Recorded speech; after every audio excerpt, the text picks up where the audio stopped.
दोस्तो, तव्हां मूंखे सुञाणो त था मां हिकु क्लॉक आहियां ऐं तव्हांखे टाइम ॿुधाईंदो आहियां। इहा त मूंखे ख़बर आहे तव्हां सभई पंहिंजी बर्थडे तमामु शौक़ सां सेलिब्रेट कंदा आहियो। छा तव्हां सोचे ॿुधाए सघो था तव्हांजी बर्थडे ॿीहर केतिरनि महीननि खां पोइ ईंदी आहे? जी हा, पूरे 1 साल खां पोइ। इहा त तव्हांखे ख़बर ई आहे त 1 साल में 12 महीना हूंदा आहिनि ऐं हे 12 महीना सोलर कैलेंडर जा पार्ट्स हूंदा आहिनि। अचो गॾिजी हिकु सॉन्ग ॿुधूं था जंहिंमें तव्हां सभई जी बर्थडे मंथ जा नाला बि ईंदा। जंहिं महिल तव्हांजे बर्थडे मंथ जो नालो अचे त वेव कजो। January, February, March, April, May, June, July, August, September, October, November, December. Now, let's sing along with Mother Hen. Here we go. January, February, March, April, May, June, July, August, September, October, November, December. Fantastic! Now, let's sing it really loud. January, February, March, April, May, June, July, August, September, October, November, December. Outstanding! Now that you know the song, let's try it really fast. Are you ready? Here we go.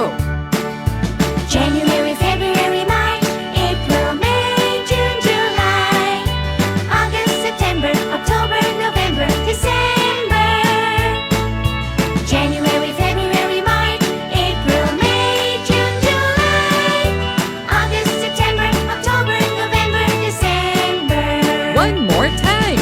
January, February, March, April, May, June, July, August, September, October, November, December. आहा, मूं त song तमामु घणो enjoy कयो।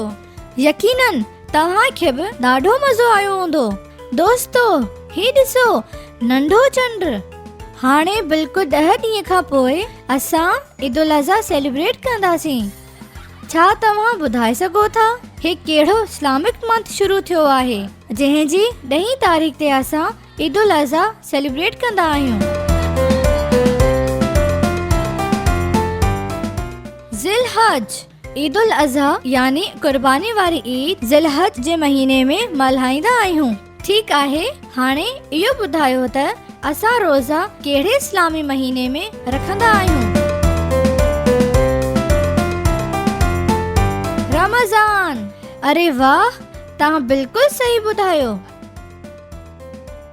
दोस्तो, अॼु असां गॾिजी इस्लामिक मंथ जे नालनि वारो हिकु सॉन्ग ॿुधूं था।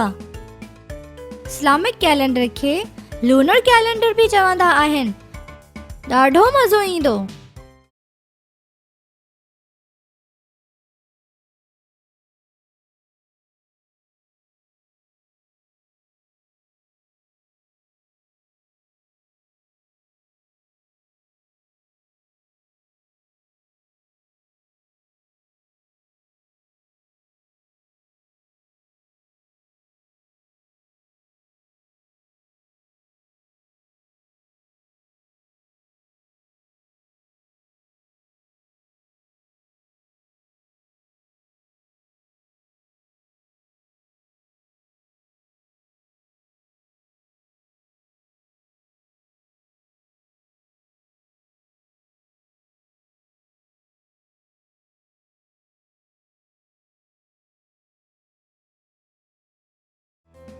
वाह साथियो, कमाल थी वियो।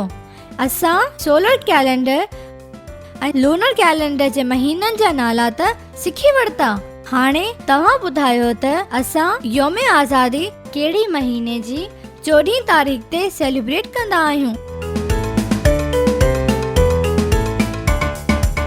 जी हा, ऑगस्ट। असां योम आज़ादी 14 ऑगस्ट ते सेलिब्रेट कंदा आहियूं। कायदे आज़म कहिड़े महीने 25 डे ते पैदा थियो हो? बिल्कुलु ठीक, December. He was born on 25th December. हाणे थोड़ो चैलेंजिंग क्वेश्चन आहे। असां ईद उल फितर कहिड़े इस्लामी महीने में सेलिब्रेट कंदा आहियूं? बिल्कुलु ठीक, शव्वाल। त दोस्तों, तव्हांखे सोलर एंड लूनर कैलेंडर जे नालनि जी ख़बर आहे? पंहिंजनि दोस्तनि खे ॿिन्ही कैलेंडर्स मंझि जा नाला ॿुधायो।